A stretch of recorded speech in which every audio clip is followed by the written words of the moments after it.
Hey, what's happening? You're watching ZedTalk number 19, Fadeaways. How are you guys? Good, man. Thanks for having us. Thanks for coming on. Yeah, congratulations on new EP, These Visions. Super cool, man. Appreciate that. Yeah. Yeah, how's it feel to have a new release, especially kind of like during this time, I think, it feels good. Feels like we finally got a little bit of something fresh back out there. Yeah, absolutely, man. And we'll touch on These Visions a lot probably shortly. But I want to talk about some of the coolest stuff. One of the other coolest things that I've seen you guys do is I saw one of your songs was on Hockey Night in Canada. That it was. Yeah, man. Tell me about that. It was essentially through our manager that it got set up. He's got a friend down there that does some of the song programming, and they're always looking for cool rock and roll music to hype up the broadcast. And thankfully, we seem to fit the bill for that. So obviously, being Canadian fellas, it was a big dream to have that happen. It was definitely a bucket list box tick, But it was through a programmer that our manager knows down there. How was that night like? Were you guys gathering around the TV like around that time? Like, no, we weren't together to see the broadcast, but we got it was a mix of, I didn't end up actually seeing it live, but I was, multiple texts coming in from, family members and aunts and uncles that all like watch Hockey Night in Canada fairly regularly with the, iPhone video up on the TV going, "Oh my God, it's you guys." So I didn't see it live, but it was made live to me as we saw it. Would have been nice to watch it all together with the fellas, get together for a little Hockey Night in Canada ourselves, but that'll be the next one. That'll be the next one. Yeah. And shortly after that, you guys did the tour with the Beaches, the professional tour. Mm-hmm. And talk to me about that, man. That must have been like, there's probably a lot of stories from that you could probably dive into, right? I mean, that was a long tour, right? Yeah, I think we ended up doing, I think it was 8 days over the course of the whole thing. And it was really like, above all else, just a fantastic way to see how a really fucking good rock band works. And it was not to use the total pun of the tour, but it was a incredible lesson in professionalism for us. And also like a nice kick in the butt to say like, this is what a really, really good rock band looks like. And I think one of the big benefits for us was it really made us want to pick up our work ethic and our drive, because they all work fantastically hard and are exceptionally good at what they do. So it really was not just a treat to see a total like, prime example of what a really, really good rock and roll band does, but also to be able to, experience that and learn from that was, completely invaluable. Yeah. And actually like knowing the Beaches, like, had you guys known them before, or how was it like getting to know them?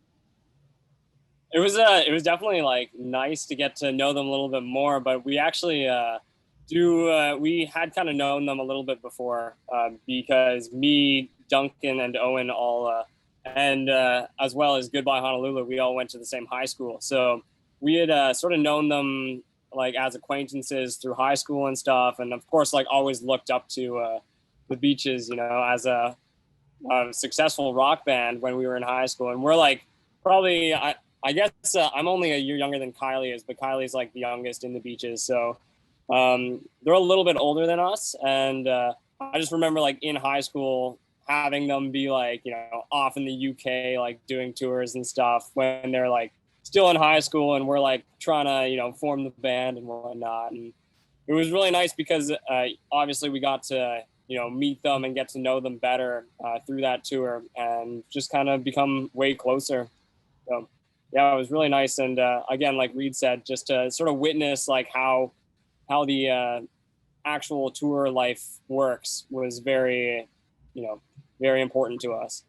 Yeah, and you mentioned that like you were looking up to them as a band that had been doing it at a time when you guys were in high school, and that's kind of like what a lot of bands, right? Like I talk to bands that are in high school right now, and they look at you guys now like in the exact same way. So how does it feel to be this many years deep into the music scene in Ontario? It's interesting. I mean, we've gotten definitely change in perspective from, I guess, most bands that have been in the music industry and for a long time, obviously, because we've had this whole, twist of twist of plans thrown at the entire music industry. So it's a bit strange, of course, in this day and age, but I do feel very fortunate that we have some wisdom under our belts, because I feel like if we were, floundering a little bit more when this whole pandemic came on, I think it would have been a lot harder to deal with. So it feels, I feel very fortunate that we have that, experience to be able to kind of reassure ourselves and say, like, we kind of know what we're doing somewhat, a little bit. And that was definitely a help throughout this whole difficult time. But in terms of having, just general experience and the feeling of having done it for, a long time, like Sean and I have been playing in bands since we were, for probably about 10 years now, if not a little bit less than that. Like, we all started in the dreaded pay to play scene of being in grade 9 and 10 and playing, crappy shows at huge venues to absolutely nobody at 4:30 in the afternoon on a Sunday. And to be able to, everybody's got to go through the motions, I suppose, is the expression that I'm going for. And it feels nice to have gone through them, I think. And it's it's definitely a valuable thing to have experience at this point. So it's something that, I should say, to have experience and to have wisdom is a great thing. To be able to put it to use is a whole other difficulty that we're navigating, but that's for another day, I think. Yeah, it's always a progression. You're not always a master at anything, but you learn things, right? And constantly. And there are people that are floundering because they don't have the experience yet. And this COVID thing has hit a lot of people really harshly. Before we got into it, I was talking to Sean about the room he's in right there, and how that's been a good spot for you guys, like, during COVID. Talk to me a little bit about that. Like, how has it been demoing and just being a family of a band and really spending time on songs in a room like that? You know what? I think sort of what you just said there, as like being a family of a band, is a really important point to make, because I think over like the past year especially, it's sort of been like, we haven't been able to like tour properly. We haven't like played a lot of shows at all, right? I think we played like one like live stream show this past year that was like properly set up, but I think as like a band, we've sort of definitely become like a lot closer. And we were close before as well. Like, we would go on tours and obviously hang out, but like, I think especially over the past year with like setting up these more DIY studios, sort of like you see behind me, like in the basement with demoing, and definitely just like, learning everybody's, working style and the way that we write and the way that like, we interact really is sort of more like, getting to properly know like your brothers better, right? Like, in this sense. And I think, again, like you said, like the way that it's been with demoing over the past year has just been a really big insight as well into like, I don't know, like how well we can work together and how well we can work like apart as well, right? So. Yeah, and also like have different talents within each of you guys that you can be on your own and hone those skills too, probably, right? I mean, I think that, correct me if I'm wrong, but I think a different one of you guys is singing on each one of these tracks on these visions, right? Almost. So almost, yeah. So on these visions, there's 2 songs that Duncan sings, and then 1 song I sing, and 1 song Owen sings. Yeah. I had to share a little bit. Right. Yeah, but would you say like you guys are like kind of 4 frontmen in a way? I mean, that has a nice ring to it, you could probably, it's marketable. Everybody needs an elevator pitch, man. Mm-hmm. Yeah. And you mentioned, like being a family of a band, like you mentioned that you guys went on a trip together too, I think. Yeah, we've done some team building excursions. That's definitely been a part of it. We started doing it last year, where I'm sure Sean was mentioning with the DIY studio setup that we have here. This is version 3 that we did. Like, we had one that we set up at Owen's cottage last summer, and that was really, really great to really put our skills to the test of starting bare bones from like, okay, we have an empty room how are we going to make this a workspace? How are we going to make it a creative spot where we can really feel stimulated and put our best work out there? And we did that over 3 different spaces, where we set up at the cottage for a couple months. We set up at our friend Alex Spears, who runs another podcast, funny enough, called Having a Chat. We set up at his place over the summer for a couple months, and then we moved down to Sean's parents' place in the West End for the 3rd studio. But yeah, it's been a fantastic, like, really, as I was saying before, like team building kind of thing, because it really puts the working together aspect of being in a band into a really literal sense, where not only are we just, hanging out and bashing out some chords together, we're physically working together, we're designing things together, we're planning together, we're, having to really use some interesting critical elements of being in a band that doesn't normally come with what people would expect of being in a rock band. Everybody can, have whatever assumptions of that they want about what that means, but it's been a really, really interesting thing to be able to explore the other facets of it, and to be able to put some of our skills to the test and build those things up. But then again, we've also had, I think the team bonding little thing that you may be mentioning or referring to was the cottage trip that we took a couple weeks ago. We went up to Sean's cottage. That's about 3 hours out of the city. And in this point, we actually made like a very conscious decision to say, we're only going to bring up like a couple acoustic guitars. We're not going to sit down and really try and be like, okay, this is our working time. It was much more so the aspect of wanting to, connect with each other and just kind of, we've definitely figured out a lot of what it means to work together. Now let's give relaxing together a try. So that was a nice little change of pace. And some fun covers over the last year or so too. I think you guys did a Madonna cover. I think you guys did Yes, Woody Guthrie as well. Yeah, talk to me about that. It was just something really put exercise. Or no, you go ahead, Sean. Oh, I was gonna say, like, I guess where did the covers idea sort of start? Because I think we sort of started doing covers more so like last summer, definitely, with like a couple of YouTube covers that we put together. As it was just kind of idea, like, how do we, stay active, like learning, practicing and learning music, and like showing that like we can just work on this like objective sort of project, and also like getting content out was a big thing, I think, especially for us last summer, as we were like doing so much writing sort of behind the scenes. I think we wanted to get a little bit more content out that, was not so like heavy weighted in terms of like an actual release from us or whatnot, but really just like for us to spend time like working on a project here and there and like building up, the content of it. So we did a couple covers. We did, a Fontaine's DC cover.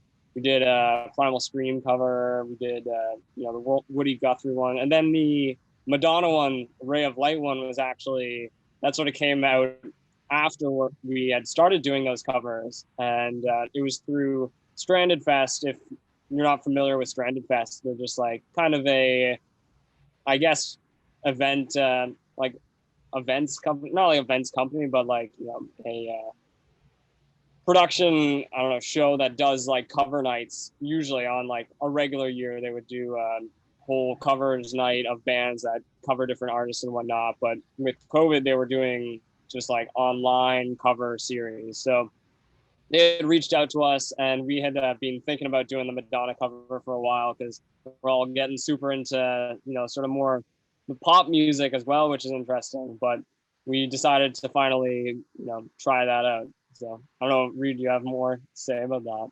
Yeah, no, that's really it, man. It was a fantastic exercise for us. We found it to be something that was a very literal way for us to keep musically fit, I think, is the best way to describe it. Like we just started doing a couple of them where we had I think we jammed initially one time doing a cover in like our in Duncan and Owen's apartment one time, and we were just like together playing on some keyboards and acoustic guitars, and it was really easy. Like it came together in maybe like 20 minutes, and we thought the value of it for the amount of naturalness that came from it was just, a fantastic balance of things. So we decided that this is a fantastic way for us to, hone our skills, keep our quarantine stimuli up, but yeah, no, it was just a really, really fantastic way to like not only express ourselves and like show some artists that we liked, showcase some of our influences, try out some new sounds, like mess around with trying different things and experimenting a little bit.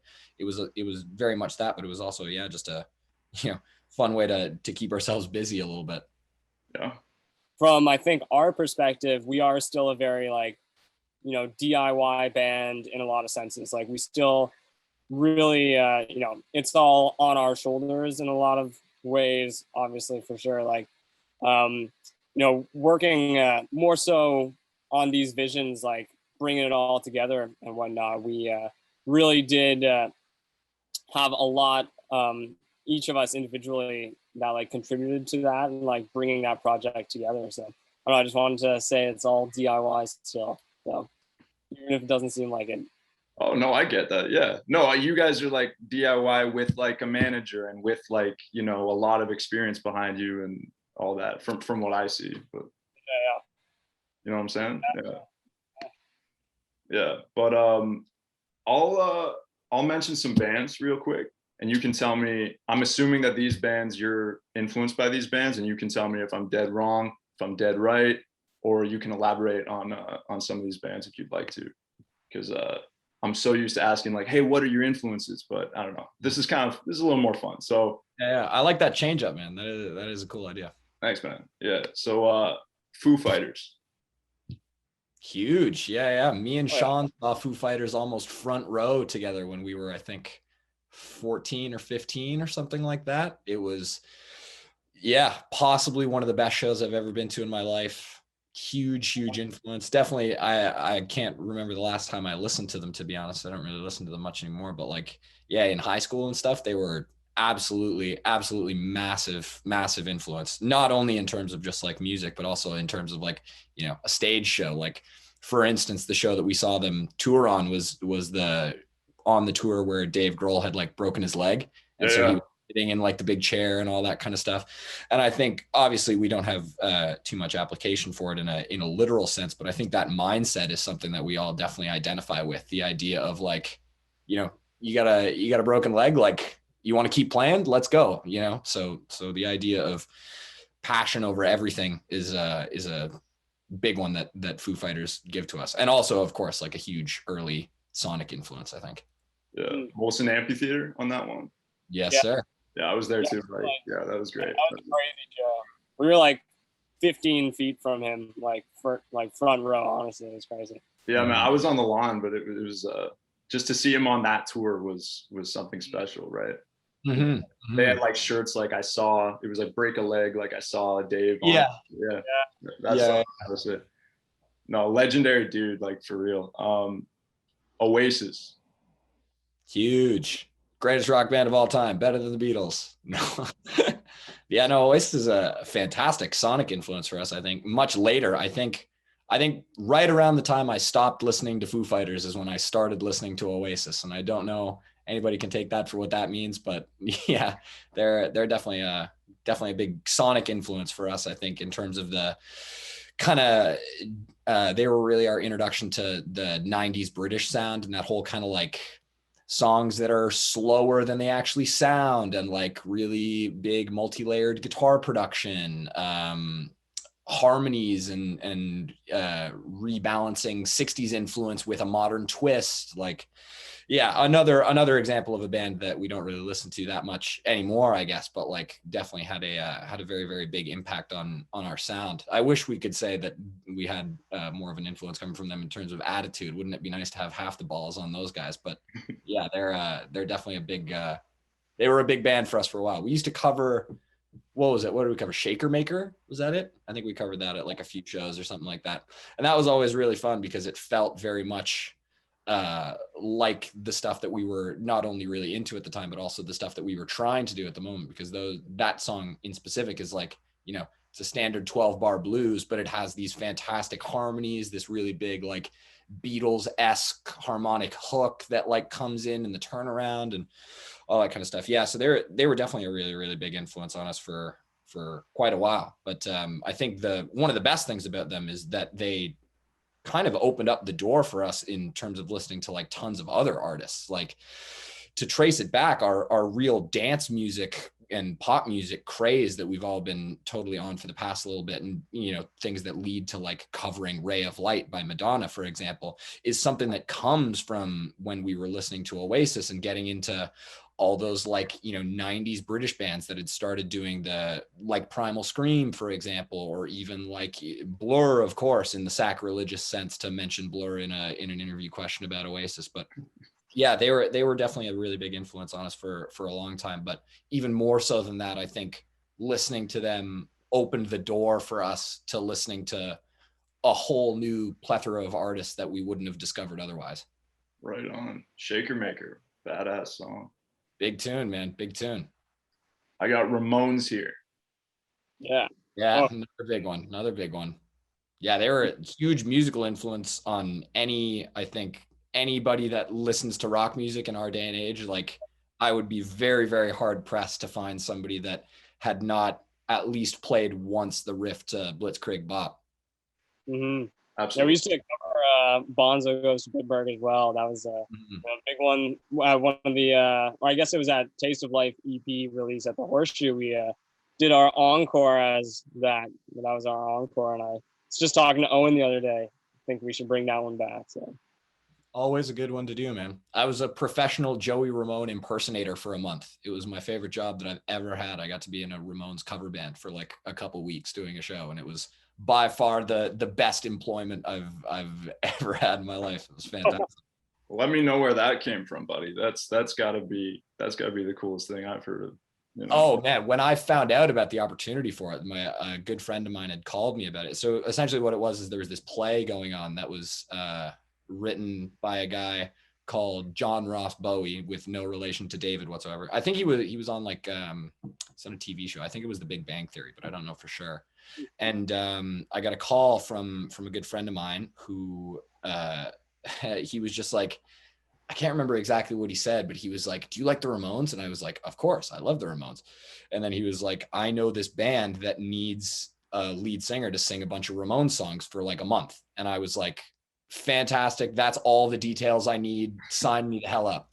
And then as I came to find out about it, what they did with this play, it was going on at a theater down by the Harborfront. I think it was called the Harborfront Center. And after every performance of the play, they wanted to have a live band play Ramones songs to like just kind of imbue that like live rock and roll thing in the play. And so I did this thing for a month where I got to play with a bunch of really, really fantastic session musicians that had like, they were all like friends in the Toronto music industry and had kind of known each other. And I was a bit of definitely was like the young kid, like going into this whole thing. I think I was 20 at the time, and all these guys were like, late 20s, early 30s, very experienced, playing for major label bands as like backing musicians and session musicians and all this kind of stuff.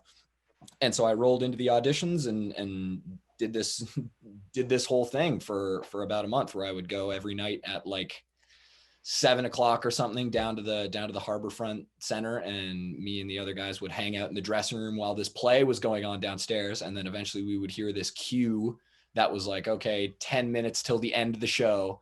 And then we'd all finish up our shitty Molson Canadians or whatever we had got from the grocery store downstairs or something like that, and rush down in our leather jackets and black tight jeans and get ready to play 20 minutes of Ramones songs at least twice their recorded tempo, because the musical director of the show, who was this fantastic musician, was like, "You guys need to play it loud, you need to play it fast, you need to jump around and do all this stuff." And so we were all just like so excited to every night literally just be giving it our all on these songs that all of us communally just absolutely loved.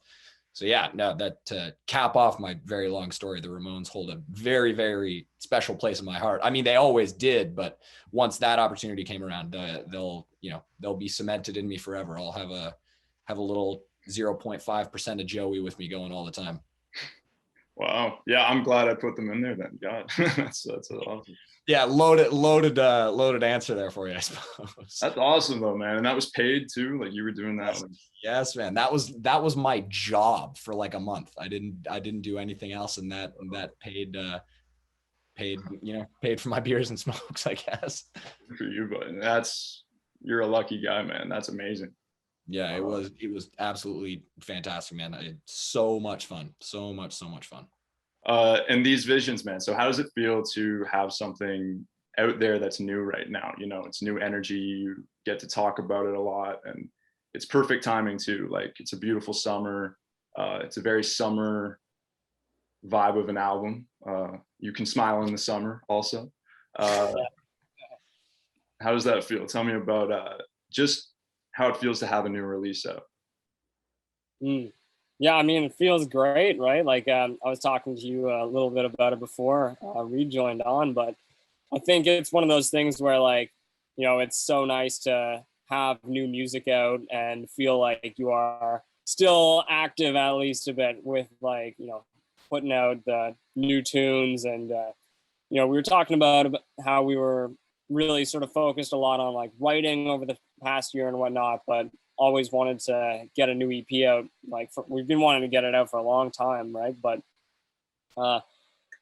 eventually it came together, and we're just very excited and happy to have it out finally. So yeah. Probably excited to play it again too, right? I mean, like play the record, Well, I think what's actually interesting about that as well is going back to the professional tour with the Beaches, like last February, or like February 2020. We had played, or I guess we hadn't played I Smile in the Spring on that tour, but we had played at least Meditation, Medication, Jeanette, and I Smile in the Spring at a couple of shows before that. But Silent Treatment we had never played live, and we actually, I guess, have only played it live now once with the live stream show that we've done. But I think what's interesting about that is, like, for us, Silent Treatment as a song was sort of like the freshest one, and we were all very like excited and just stoked to like have that one especially out, because it was so it was certainly the most fresh to us, and obviously I think most people who would know us closer or more personally or whatnot. But yeah, it's nice to have new music. For sure. As we wrap up, guys, what has it meant to you to like cultivate an audience around your band? Because you really have, like, you guys have fans, and what has that really meant to you guys as we cap this off? I appreciate you saying that, man. It's honestly a trippy thing to think about, but it is, true in some senses. But I think it really goes down to the point of like why we all really play music in the first place, is because we all love music, and we all know that feeling of what it means to hear a song and have your heart burst with joy or just any kind of emotion, really, and have a tried and true connection to something, and feel connected to something, to feel a part of something. And I think that's just one of the most beautiful things about music in general, is being able to have a favorite song, have a favorite band, have an artist that you love, have an album that you really, really love. To connect with passion to something is, one of the most beautiful things in the world. So the fact that we get to apply that to something that we love as well, and encourage people to love in our own senses, it's why anybody does it. Mm-hmm. Yeah. Anything to add to that, Sean? I mean, it's like best feeling in the world, I guess, to have like, people's support as well. Like, I think, we miss shows, especially because that's really when you get to connect with people, right? Like, not only you get to connect with fans and like, obviously everybody that you're performing for, but you just get to like, I don't know, make those human connections and like really meet the other bands, meet the people who like run the club. Like, I mean, again, like fans are like fantastic and everything, but I love meeting like the random people at the venue, or just like having the random conversations with people and having, that real connection when you're actually out and about doing what you like doing. So like Reed said, we do it for the music, but like, I think the perks of it are fantastic with like, what comes along with the connections you make and the places you go. So that's what I'm looking forward to. Yeah, and more to make with an EP now that you're going to stand behind and everything like that. And everything looks on track to be really dope. Anything else you guys would like to say to anybody listening? People know you, people don't know you? Shout out to our dog Ernie. He's at A Broken Iris on Instagram. He did all of in collaboration with us, he did all of the art for these visions, all the accompanying gifts and all that kind of stuff. That was one of the big benefits of being able to, look at a release with a new kind of lens that comes with the necessity of doing a COVID release. So he was somebody that added a huge other element to our artistic process that we had yet to ever explore. So massive shout out to him. If anybody needs album artwork, all that kind of stuff, he's your man. Yeah, I'll try to tag him if you let me know his @ and whatever. I'll get him in there. Yeah, we'll send it to you. Absolutely. Another thing, just like last little note is, for anybody listening, anybody who wants to continue doing music and stuff, it's like really, it's all about just continuing to do it. I think, like for us, there's certainly, plateaus that you might hit and whatnot, but eventually you just gotta keep working on it and work through it and learn. Just continue learning, because there's a lot to learn, but don't be too overwhelmed. I think that's something that we're all trying to, comprehend as well, and learn from our own experiences, but just continue to push through and hopefully do what we want to do, get back to it and get on it. So that's all. Sweet. It's a great message. All right, this has been ZedTalk 19. Thank you for checking it out, man. Check out Fadeaways, obviously, and come back next week, man. We got a Zine coming out next week. Cheers.